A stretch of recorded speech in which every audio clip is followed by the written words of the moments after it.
Ito yung pwede natin gawin design, star fold na design. Ito yung pwede nyo gawin sa mga rose splits na ginagawa natin. Ito yung isa na crumple design lang. Ito yung pasigsag at ito naman yung pabulaklak. Syempre dito is gagawin natin yung pinaka-star na design. Sa ganitong setup mga lods or design, hahatakin nyo lang siya ng pasigsag. Gagawa lang kayo ng 6 na petals mga idol. Bali dapat pag hinatak nyo siya, pantay-pantay yung pinakasigsag niyan. Tapos bilangin nyo na lang or makabuo kayo ng pinaka-6 na petals. Tapos pagpapantay-pantayin nyo lang siya mga lods kagaya ng ginagawa natin. Tapos hahawakan nyo yung pinakadulo, yung bandang gitna.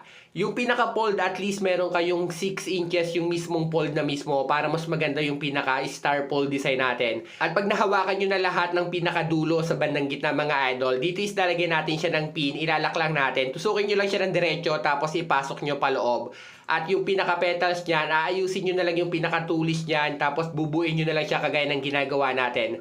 Hatak-hatakin nyo lang siya mga lods at magiging okay na. Sa ganitong design, mas maganda kung yung pinaka-cloth na gagamitin nyo, yung mas matigas mga lods or yung bago pa. At ito na yung pinaka-design natin. Pwede yung pinaka-rose splits lang or crumple design. Yung red zigzag na design. Tapos itong isa pa bilog lang. At yung last natin yung pa-star pole design mga idol.